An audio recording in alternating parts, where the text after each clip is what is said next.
demokrasi kita dirusak, hak pilih rakyat dirampas, dan sebelumnya kita disuguhkan dengan konstitusi yang diacak-acak. Ada yang menilai bahwa memang kecurangan-kecurangan tersebut sengaja didesain untuk memenangkan salah satu paslon tertentu. Nah, inilah nanti yang disebut sebagai terstruktur, sistematis, dan masif. Begitu. Dalam konteks saat ini ya, mau tidak mau Jokowi itu harus dimakzulkan, karena dia sudah berbuat hal yang di luar nalar.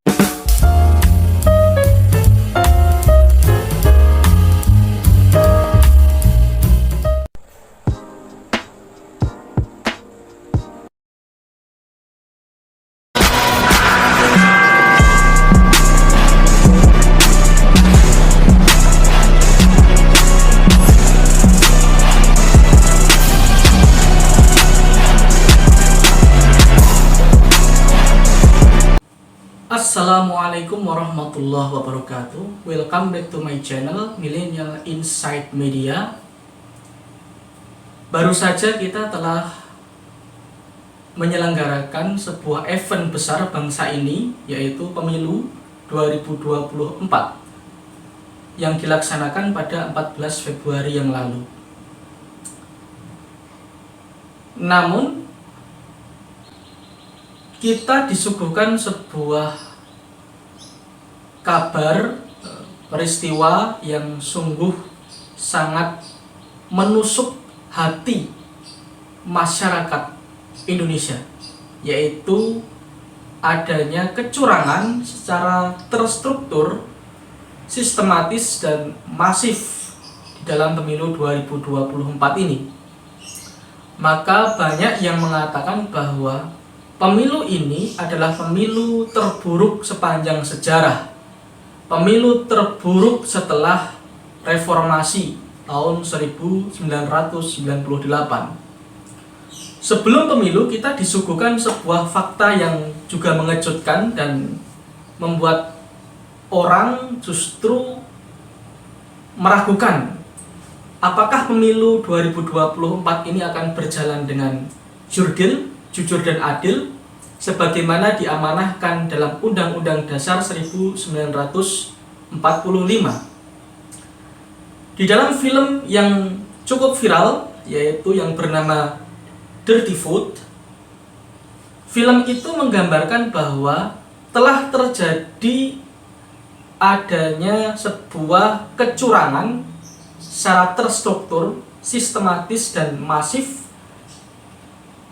menjelang pemilu 2024. Nah, maksudnya terstruktur itu ya dari pusat ke bawah, begitu sangat rapih. Lalu sistematis, well organized, jadi diorganisasikan dengan baik dan rapih. Masif, terjadi di hampir seluruh wilayah Indonesia. Di dalam film itu disajikan sebuah fakta yang objektif, begitu, dilandasi dengan pijakan akademik yang kuat, tentunya melalui riset yang mendalam. Dalam film itu ditampilkan data dan fakta yang dikumpulkan untuk menjadi sebuah pesan informasi bagi kita semua bahwa pemilu 2024 ini pemilu terburuk karena dipenuhi dengan kecurangan, ketidakadilan, rekayasa, dan bahkan manipulasi. Film ini juga menyajikan betapa buruknya demokrasi kita di era kepemimpinan Jokowi, terutama peristiwa MK di mana Gibran pada waktu itu bisa lolos sebagai cawapres karena merubah undang-undang batas usia capres dan cawapres. Hal ini menunjukkan bahwa demokrasi kita terancam. konstitusi kita diobok-obok sedemikian rupa dan tidak adanya etika bernegara. Di dalam pemilu 2024 yang kita adakan kemarin itu ternyata jauh lebih mengerikan daripada apa yang digambarkan dalam film Dirty Food. Nah, apabila kita menggolongkan atau mengklasifikasikan bahwa kecurangan dalam pemilu itu terjadi pada 3 tahap.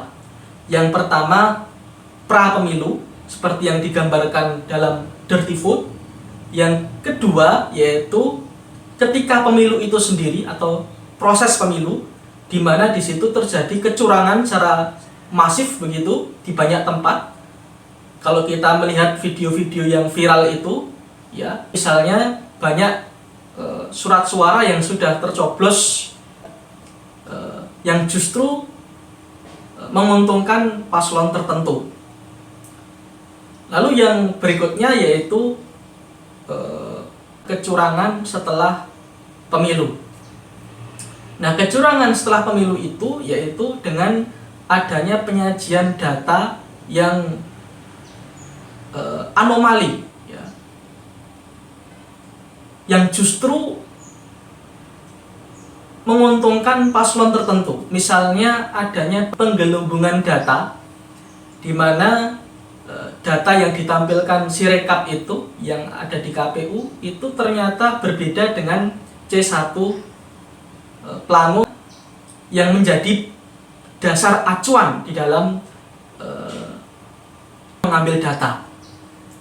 Nah, misalnya data di C1 plano itu tertulis 70, ternyata ketika di-upload begitu di Sirekap, data itu tidak tercantum sesuai dengan data aslinya. Justru ada penambahan angka di situ. Itulah yang disebut sebagai penggelembungan suara di dalam pemilu. Ini sungguh sangat memprihatinkan bagi kita semua, bahwa pemilu ini dipenuhi dengan ketidakjujuran, kecurangan, ketidakadilan, adanya rekayasa, dan adanya manipulasi. Nah, apa yang dilakukan ini tentunya melanggar Undang-Undang Dasar 1945, di mana di situ dituntut bahwa pemilu itu harus dilakukan secara jujur dan adil. Ada yang menilai bahwa memang kecurangan-kecurangan tersebut sengaja didesain untuk memenangkan salah satu paslon tertentu. Nah, inilah nanti yang disebut sebagai terstruktur, sistematis, dan masif. Adanya keterlibatan dari presiden yang betul ingin cawe-cawe di dalam pemilu 2024 ini sungguh sangat membahayakan demokrasi kita. Apa yang dilakukan oleh Jokowi itu tentunya tidak mencerminkan dirinya sebagai seorang negarawan. Dia lebih menunjukkan bahwa dia itu adalah seorang politisi, begitu. Nah, sebagai seorang politisi tentunya dia akan berpihak. Berpihak kepada siapa? Ya, berpihak kepada calon yang dimana di situ ada anaknya yang mencalonkan diri sebagai calon wakil presiden. Apa yang dilakukan Jokowi ini justru sudah melanggar undang-undang netralitas dari pejabat publik itu sendiri. Belum lagi peran-peran yang sangat vital dari misalnya menteri-menteri begitu, atau mungkin ada yang disebut sebagai invisible hand, ya, di mana dia memerankan atau berkontribusi terhadap kecurangan pemilu itu secara tidak tampak, gitu. Misalnya yaitu tadi dia melakukan sebuah kecurangan menggunakan teknologi misalnya. Ini Ini yang justru luput dari kita semua, bahwa kecurangan itu sudah terjadi sedemikian dahsyatnya. Ya. Apabila ini didiamkan terus-menerus, maka ini akan menjadi presiden yang tidak bagus, tidak baik bagi anak cucu kita nanti. Demokrasi kita dirusak, hak pilih rakyat dirampas, dan sebelumnya kita disuguhkan dengan konstitusi yang diacak-acak begitu. Ini menjadi sebuah keprihatinan kita masyarakat Indonesia terhadap ketidaknetralan, ketidakjujuran pemerintah yang dilakukan untuk cawe-cawe terhadap pemilu 2024 ini. Kita berharap ya jangan sampai terjadi chaos, karena kalau terjadi chaos di situ akan terjadi disintegrasi bangsa begitu. Nah, ini sangat membahayakan bagi persatuan dan kesatuan bangsa dan negara kita. Jangan sampai nanti terjadi sebuah pergerakan revolusioner di mana di situ akan menimbulkan kerusuhan sosial yang sangat luar biasa. Dalam konteks saat ini ya, mau tidak mau Jokowi itu harus dimakzulkan, karena dia sudah berbuat hal yang di luar nalar begitu, dan justru merugikan bangsa dan negara kita. Demokrasi kita hancur, tatanan nilai yang dibingkai di dalam etika diabaikan,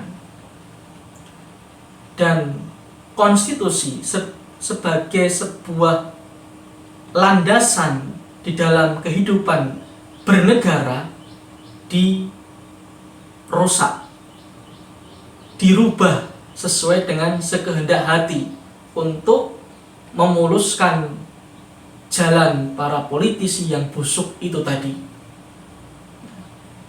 Dengan demikian ya, kita berharap jangan sampai terjadi ketidakpercayaan publik terhadap lembaga penyelenggara, khususnya penyelenggara pemilu seperti KPU. Terdapat juga ketidakpercayaan terhadap Bawaslu, lebih-lebih lagi yaitu MK, Mahkamah Konstitusi, di mana MK kemarin mendapat sorotan yang sangat tajam dari publik terkait dengan keputusan-keputusannya yang kontroversial begitu, dan justru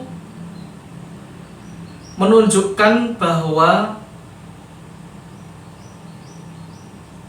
lembaga negara tertinggi tersebut itu bisa diintervensi. Padahal kita tahu bahwa MK itu adalah salah satu lembaga yudikatif di mana independensinya terjaga begitu. Karena kita tahu bahwa di dalam sistem pemerintahan kita ada lembaga eksekutif, ada lembaga legislatif, dan ada lembaga yudikatif, di mana ketiganya berdiri secara sejajar begitu ya, tanpa campur tangan, memiliki integritas, dan tentunya yaitu menjadi menjadi tonggak tegaknya negara kesatuan Republik Indonesia. Nah, apabila MK sebagai lembaga tertinggi negara saja sudah diintervensi, diobok-obok,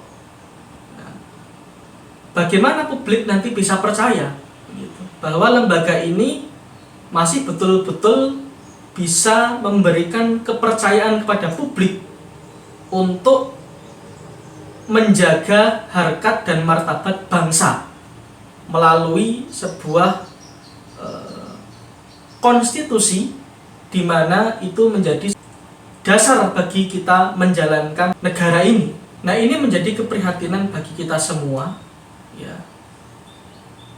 Jangan sampai lembaga-lembaga negara seperti KPU, Bawaslu, bahkan MK itu mendapat ketidakpercayaan publik yang begitu besar. Karena kalau sampai seperti itu, dengan siapa lagi kita percaya? Mudah-mudahan ke depan, ya,